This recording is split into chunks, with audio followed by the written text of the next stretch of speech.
Hey guys, welcome back to my channel. Hari ini kita kedatangan tamu yang seru banget. Namanya Christopher Tahir, dan dia adalah seorang financial practitioner. Dan tentu aja kalian ada di acara Berapa Sih Gaji Lo?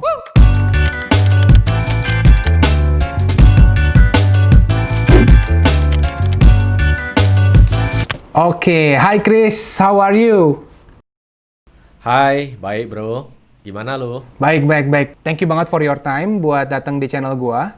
So ya, hari ini kita bakalan belajar banyak dari lu. Tapi sebelumnya coba perkenalkan siapa itu Christopher Tahir. Oke, hai. Perkenalkan nama saya Christopher. Umur saya 31 tahun. Saat ini punya satu istri dan masih satu. Dan mudah-mudahan hingga selamanya hanya satu. Anak saat ini ada 2. Kemudian bisa dibilang saya sekarang sebuah family yang kecil, namun sangat happy tentunya. Saya sendiri berasal dari kota Medan. Ya mungkin kalau dari Medan sih tidak banyak orang yang merantau seperti saya. Saat ini saya bekerja di Kuala Lumpur sebagai pelatih keuangan ataupun financial trainer, tapi mungkin lebih tepat sebagai financial practitioner atau praktisi keuangan. I see. So, lu sekarang lagi based di Malaysia kan ya? Yes, betul. Udah berapa tahun kira-kira? Coba boleh diceritain dari Malaysia. Saya di Malaysia baru 1,5 tahun plus minus. Ya, 1,5 tahun. Jadi kedua kita bakalan langsung nih tanya. Kan tadi kan kita udah tahu nih lu sebagai financial practitioner. Tapi nanti mungkin kita boleh cerita lebih banyak lagi. Financial practitioner itu kerjaannya ngapain sih dan lain-lain. Tapi sebelumnya karena topik gua itu judulnya Berapa Sih Gaji Lo? Jadi kita akan buka langsung di awal. Boleh nggak cerita berapa sih gaji seorang Christopher Tahir sebagai financial practitioner? Saat ini gaji saya lebih dari 35 juta. Saya 35 juta. Ya. 35 juta guys, 35 juta. Dan gue denger-dengar ini adalah kerjaan kantor pertama lu ya? Yes, bisa dibilang ini pekerjaan tetap full time pertama saya. Oke guys, so jadi Christopher Tahir ini kerjaan pertama yang full time tuh gajinya langsung di atas 35 juta. Penasaran kan kerjaannya ngapain aja dan gimana sih cara Christopher bisa mendapatkan hal itu gitu? Oke, kita langsung tanya aja. Oke, Chris, gimana nih? Boleh nggak ceritain sedikit perjalanan lu, kenapa lu bisa mendapatkan gaji 35 juta dalam pekerjaan full time pertama lu? Oke, yang paling penting yang membedakan saya sama yang lain adalah saya berada di suatu niche yang sama sekali tidak banyak orang berada di sana. Niche saya yaitu saya berada di posisi saya ngerti how to train, gimana cara ngajar, dan saya berada di satu sisi saya mengerti banget yang namanya investasi gitu. Jadi pelatih investasi itu di dunia tuh nggak banyak, sehingga membuat nilai jual saya tinggi. Tapi di sisi lain lowongannya juga nggak banyak, karena lowongan saya kan udah pasti harus ke financial companies gitu. Nah, gimana saya bisa capai experience itu gitu loh? Experience itu saya capai sederhananya saya mulai sedini mungkin gitu. Jadi waktu itu saya baru tamat SMA, itu di saat saya mulai menginjakkan kaki tahun berapa tuh kira-kira? Itu tahun 2007. 2007 lu tamat SMA dan umur sekitar umur berapa ya itu ya? 18 itu. Berarti sekitar 13 tahun yang lalu ya? Ya. Oke. Plus minus. Oke. Jadi setelah lulus begitu tamat, waktu itu saya langsung dicemplungin ke financial industry karena orang tua saya semuanya di dunia asuransi. Nah, jadi dari sana baru bisa terekspos seperti itu. Jadi begitu lulus, lu langsung kerja di salah satu perusahaan asuransi gitu ya? Yes, saya langsung kerja di salah satu perusahaan asuransi terbesar di Indonesia. Itu full time langsung? Itu full time. Itu full time sambilan kuliah. Nah, cuman waktu itu bisa dibilang saya sendiri kuliahnya agak ekstrim. Ekstrimnya begini, waktu itu saya nggak kuliah di satu tempat. Karena saya sendiri bisa dibilang orang yang cukup merencanakan sesuatu. Jadi waktu itu saya kuliahnya langsung 2 tempat. Waktu itu pagi saya kuliah di USU, Universitas Sumatera Utara Negeri. Malamnya saya kuliah swasta di Institut Teknologi dan Bisnis di Medan. Nah, di sana tujuan saya kuliah 2 tempat dengan jurusan yang sama adalah karena kan di akuntansi itu ada pilihan. Jadi pilihannya nanti tamatnya mau jadi audit atau mau jadi pajak. Nah, maksud saya paginya ambil satu, malamnya ambil satu. Jadi in case satu nggak jadi ya saya punya satu lagi. Itu yang saya lakukan. Karena kan di saat masih muda kita masih kuat, waktu masih banyak. Yang paling penting adalah tanggungan kita nggak ada. Tapi Kan cuma diri kita. Tapi unik juga gitu ya. Kebayangkan kan orang kayak kalau misalnya mereka mau punya 2 kuliahan gitu ya. Kebanyakan kan mereka jurusannya ya at least berbeda gitu kan. Tapi ini Betul. unik juga ya. Lu masuk ke jurusan yang sama tapi kuliah di 2 Iya. university yang berbeda. Tujuan Yes, kayak gue mau tahu kayak apa gitu motivasi lu gitu loh. Kenapa harus 2 university gitu? Emang di satu tempatnya nggak cukup ilmunya? Bukan nggak cukup, tapi waktu itu karena keterbatasan. Jadi ketika waktu di negeri di USU saya tanya nih sama orang administrasinya. Ketika tamat saya boleh nggak belajar dua-duanya? Katanya oh nggak boleh, hanya ambil satu. Loh, kalau begitu saya kan harus punya contingency plan. In case satu nggak working, saya bisa punya yang lain gitu. Itu tujuan awalnya gitu. Karena pada dasarnya ketika sebelum saya masuk ke USU, saya itu awal-awalnya saya berpikir untuk ingin menjadi konsultan pajak. Gitu. Walaupun in the end of the day saya ngerti pajak, saya ngerti cara hitung, cara kasih konsultasi, tapi karena barrier of entry-nya tinggi, akhirnya saya ya udah nggak jadi deh mengurungkan diri gitu. Oh, jadi dua-duanya itu lulus loh. Hanya satu, karena waktu di USU itu semester ke-6 kalau nggak salah. Saya kebetulan ribut sama si dosen. Nah, ribut sama dosen itu one thing. Tapi the other thing adalah dia adalah ketua program studi. Which is kalau lu lagi skripsi itu akan ribet. Ya udah, jadi daripada aku nanti skripsi ribet, dipersulit, ya udah saya stop. Walaupun in the end of the day, dengar dari temen, si dosen minta saya balik untuk selesaikan karena nanggung kan, tinggal 2 semester udah selesai gitu loh. Nah, cuman waktu itu ya darah muda kan. Darah muda ya udah enggak deh. Gua hold sama gengsi gua. Enggak gitu. Jadi nggak boleh disebut ya nama dosennya. Nggak boleh. Tapi kalau orang-orang yang pernah di USU pasti tahu gitu. Terutama di Fakultas Ekonomi gitu. Jadi waktu itu lu lagi kuliah, ambil 2 kuliah dan kerja asuransi di saat yang bersamaan ya? Yes, betul. Karena asuransi kan nggak mewajibkan kita untuk masuk kantor. Jadi waktu itu saya kerjain gitu. Dan waktu itu saya terekspos di dunia asuransi sejak saya usia 15 tahun. Cuman legally kita bisa jadi agen asuransi itu di usia 17 atau 18 ya, udah lupa. Kayak 17. Boleh nggak share dikit waktu lu jadi agen asuransi, mungkin kayak apakah lu punya pendapatan per bulan yang sudah stabil, atau mungkin kalau boleh di-share juga kira-kira berapa banyak yang bisa lu dapetin dalam waktu per bulannya, kayak gitu gimana? Per bulan saya waktu di asuransi, income rata-rata saya itu sekitar 15 jutaan. Per bulan? Per bulan. Masih jadi student? Kuliah, masih kuliah. Gila. Jadi dari waktu kuliah memang udah aim saya udah tinggi gitu loh. Kebetulan mungkin karena orang tua udah di asuransi lama kan, jadi kita juga punya pemikiran yang agak beda. Namun kadang-kadang ketika lagi bagus, kita bisa achieve kayak 30 juta per bulan atau 40-an, itu bisa-bisa banget.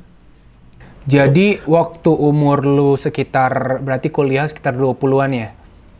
18 lah. 18, lu Yes. udah punya penghasilan sekitar 15 juta gitu ya per bulan lah ya? Betul. Terus oke, pertanyaan lagi nih.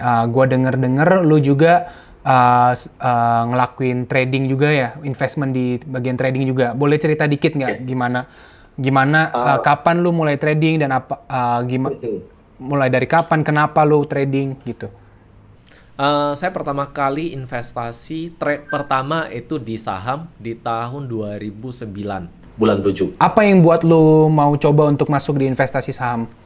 Nah, ini cerita yang agak berbeda dan mungkin agak lucu bagi kebanyakan orang. Jadi pertama kali saya bisa beli saham itu bukan karena diri sendiri.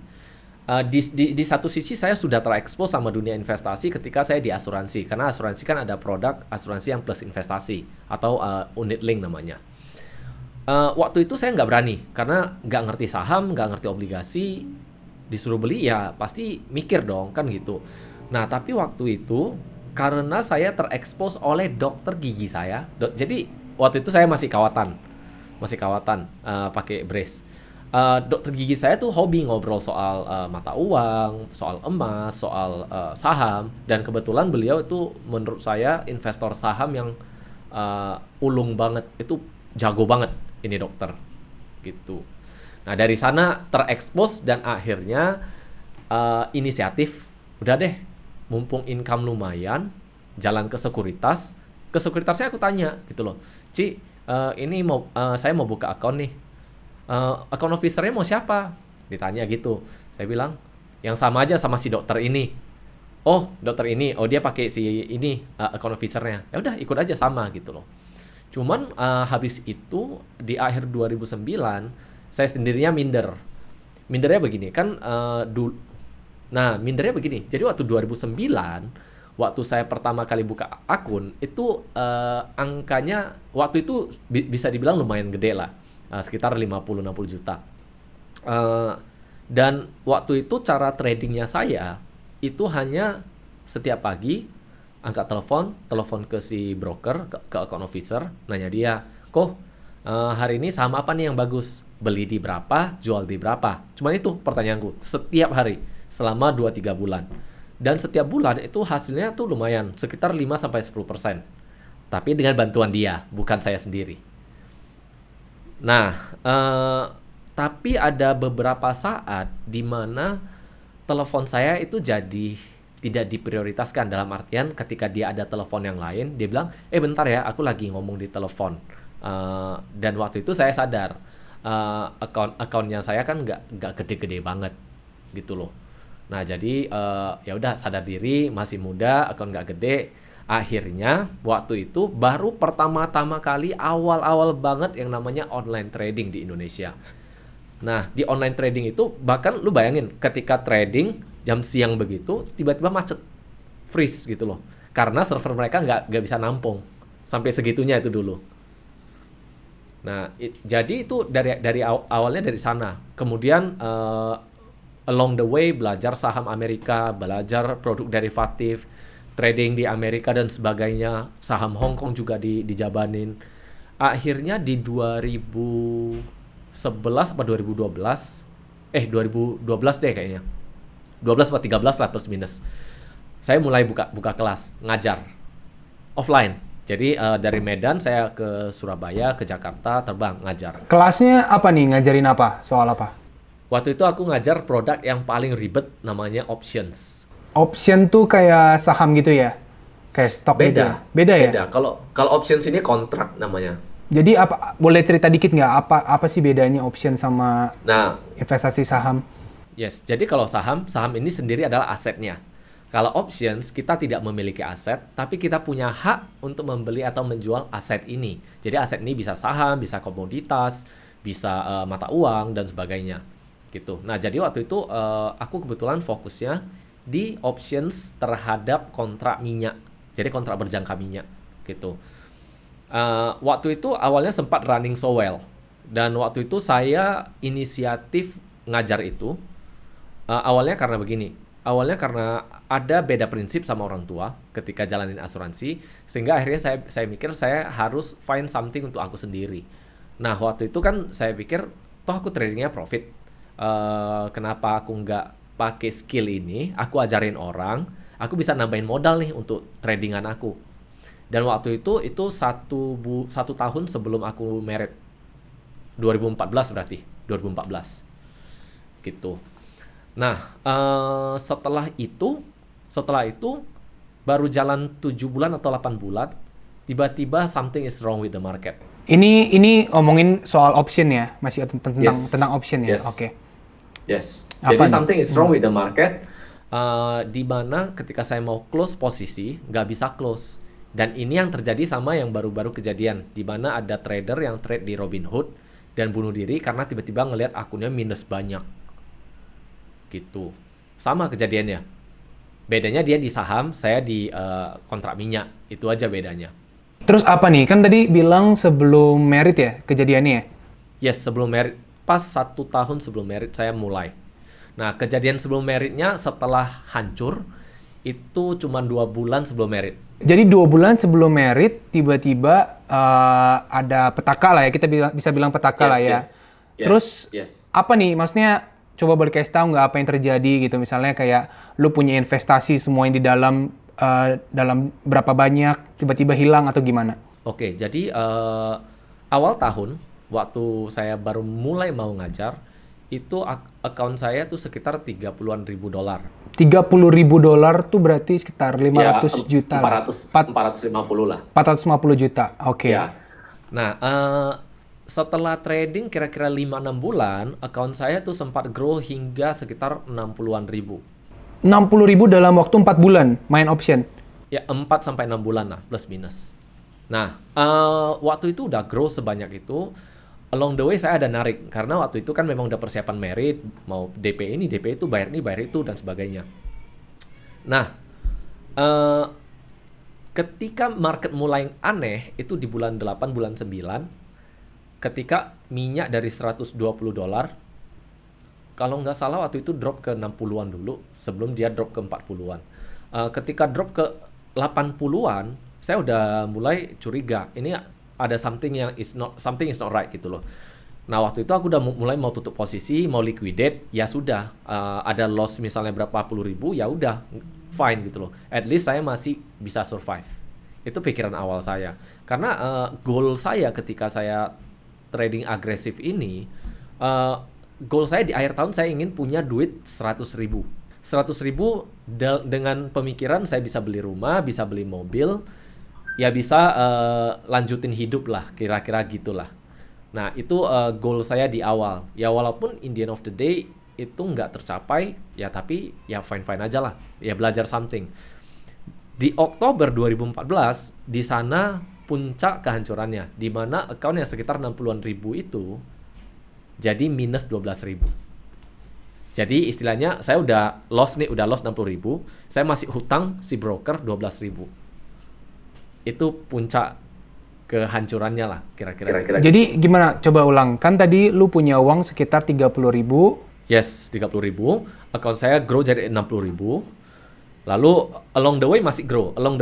Saya masih ada tarik sebagian dipakai, hingga ketika di bulan Agustus account saya plus minus ada 50-60 ribu. Nah, 60-an ribu itu di bulan Oktober habis. Lalu Semuanya 60 ribu semua habis dalam waktu 1 hari. Beberapa hari lah, 2-3 hari gitu. 2-3 hari 60 ribu habis, ditambah hutang Minus 12 ribu. minus 12 ribu. Oke, belajar dari sana ya. Mungkin kita juga jadi bisa paham tentang dunia investasi ya. Ada nggak tips and trick untuk misalnya yang beginner gitu loh, supaya jangan sampai mungkin rugi kayak yang terjadi dengan lu gitu loh. Gimana, Ca? Ada sarannya nggak? Nah, saran saya begini, ketika kita mau masuk ke dunia investasi, jangan serta-merta punya income langsung masuk investasi. Menurut saya itu terlalu bahaya. Karena once investment lu lagi jelek dan waktu itu lu butuh, ini bakal gone wrong gitu. By the way, ini untuk apa nih? Option kah atau saham? Semua. Jadi semua tipe investment secara general. Jadi saya nggak ngomong soal option aja. Karena kalau saya ngomong soal option aja itu kan terlalu spesifik. Sedangkan option ini produk yang udah pernah ada di Indonesia tapi ditiadakan karena nggak laku. Gitu. Karena rumit. Option ini perihal yang rumit banget. Jadi ini nggak mudah untuk dipelajari. Maka yang saya kasih ini advice-nya lebih ke general investment. Jadi sebelum investing, pastikan lu sediakan beberapa hal dulu. Hal pertama yang lu sediakan itu dana darurat. In case something is bad, in case amit-amit kena layoff, lu masih punya duit untuk hidup beberapa bulan, untuk nyari kerjaan baru. Itu yang pertama. Yang kedua, lu nggak mau nih tabungan lu tergerus hanya karena income yang hanya karena expenses yang nggak harus lu bayar. Contoh nih, sakit. Lu kan bisa pakai asuransi, kenapa harus kehilangan duit lu hanya karena sakit? Karena lu sekali sakit lu harus bayar berapa banyak. Bukan karena gua mantan asuransi, gua jual asuransi. No. Istilahnya lu mau beli asuransi dari siapapun, bagi gua nggak ada masalahnya gitu loh. Karena gua waktu jualan asuransi, gua nggak pernah jadi top agent. Ya dikarenakan ketika produk gua lebih jelek, gua suruh orang beli ke tempat lain gitu loh. Menurut gua itu lebih bagus daripada gua maksain orang beli sama gua. Kalau gua tahu produk gua kalah gitu. Jadi pertama dana darurat, kedua asuransi. Habis asuransi baru diinvestasi. Oke. Gitu. Alasannya simpel gini. Alasannya ketika contohnya seperti yang corona ini baru-baru terjadi kan. Nah, ketika corona terjadi, banyak orang shock. Di bulan 3 tuh investasi tiba-tiba hancur. Tiba-tiba orang semua dipecat. Kayak pemecatan massal global kan gitu. Kejadian seperti ini, banyak orang hal pertama yang mau ditarik adalah investasinya. Di mana waktu itu investasi lagi jelek-jeleknya. IHSG turun 20% dalam beberapa hari. Nah, waktu itu lu kalau tarik kan rugi. Tapi kalau waktu itu lu ada dana darurat, ya berarti kan lu nggak usah narik. Dana darurat lu untuk hidup sementara investasi lu udah naik, baru tarik. Gitu. Jadi jangan investasikan semua-muanya terlalu percaya diri ya. Jadi kita Betul. harus punya planning dana darurat atau asuransi. Jadi investasi ini sebagai dana yang berkelebihan aja baru kita investasikan gitu ya. Betul. Dana nganggur. Dana nganggur ya. Yes, dana nganggur. Oke. Terakhir nih kan setelah dengerin nih pengalaman Chris yang panjang sampai dia jadi financial practitioner, apa sih yang membuat lu tiba-tiba gua mau full time? Dan mungkin kan karena tadi gua dengar-dengar juga karena investasi atau dari saham juga kayaknya udah lebih besar gitu income daripada lu punya full time gitu kan kadang per bulannya. Nah, kenapa nih alasannya lu memilih untuk gua full time sebagai financial practitioner? Karena begini, kalau menurut gua sih, kalau di usia muda kita udah langsung mikir untuk full time trading atau investing saja, menurut saya pengalaman yang bisa kita dapat nggak banyak. Alasannya gini, ketika lu full time hanya untuk trading for living ataupun investing for living, lu mau nggak mau hasil lu harus plus. Kalau nggak, lu mau makan apa? Kan gitu. Nah, untuk mencari yang namanya pengalaman, sometimes lu bisa jadi negatif account-nya lu. Dan nyari pengalaman itu menurut gua tuh lebih penting. Karena ketika lu udah dapat pengalaman, at one point lu bakal tahu, this is enough for me and this is my time to start investing only ataupun trading only. Nah, gua masih belum reach level itu gitu loh. Gua masih merasa gua butuh pengalaman yang lebih, di mana usia masih muda banget kan, 31. Walaupun banyak orang komplain nih, kepala 3, so what gitu loh. Di negara-negara bule semuanya ngomong life starts at 40 gitu. Ini gue masih 31, gue masih punya banyak waktu untuk nyari pengalaman. Di sinilah gue rasa pengalaman itu gue harus cari dulu. Udah dapet, nanti untuk investing for living ataupun trading for living menurut gue nggak akan terlalu terlambat. Karena kan gue juga mikir kalau gue trading for living, in case negatif, istri anak gue mau makan apa kan gitu. Nah, jadi stable income ini untuk feed mereka. Di sisi lain, gue cari income lain ataupun tambahan lain dari trading dan investing. Dan di sana, walaupun kadang minus, gak apa-apa, gue kan nyari pengalaman gitu loh.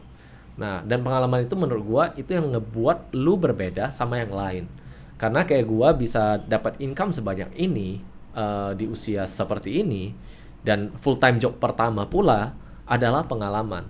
Karena ketika lu mau nyari orang yang ngerti training dan ngerti trading ataupun investing, dua-duanya hal tersebut, itu sedikit sekali yang punya pengalaman di dua hal tersebut, baik training dan investing gitu.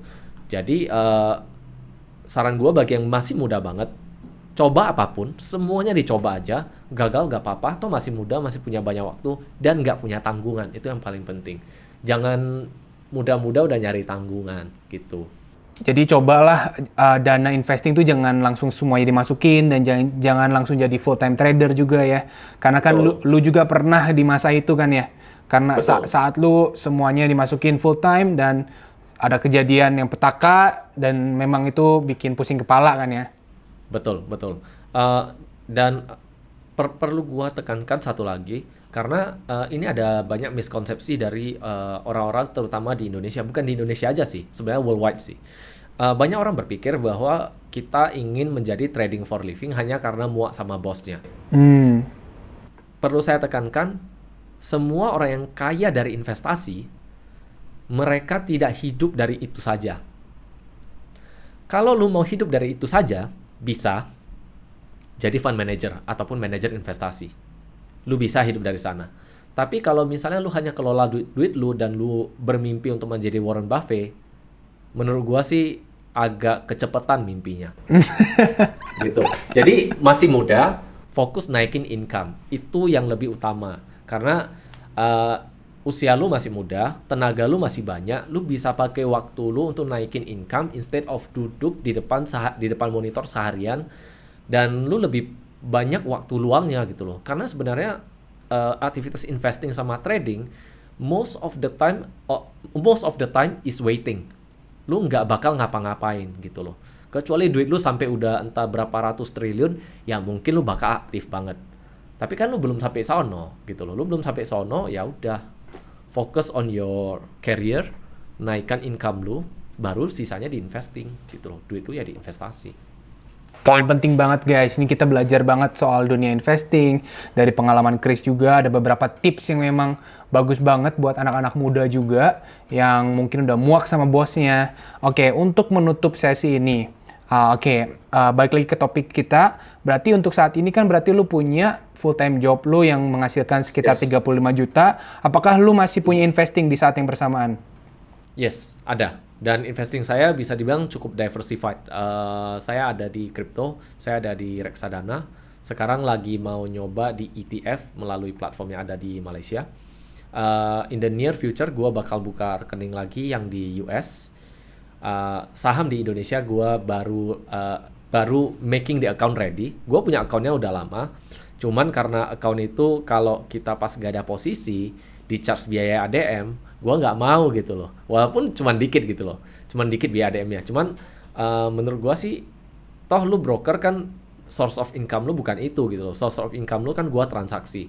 Masa gue nggak ada transaksi, gue lagi nunggu market, lu charge account-nya gue gitu. Jadi gue baru buka account baru di broker lain. Gitu. Oke, buat kalian yang pengen belajar lebih banyak lagi soal investasi atau financial atau apa aja ya, misalnya soal bisnis, keuangan, tips and trick, kalian juga boleh subscribe ke YouTube channelnya Chris. Oke guys, itu dia pembicaraan kita dengan Chris. Semoga kalian bisa dapat belajar banyak dari video ini dan jangan lupa subscribe, like, dan komen kalau kalian suka konten kayak gini. See you on my next video. Bam!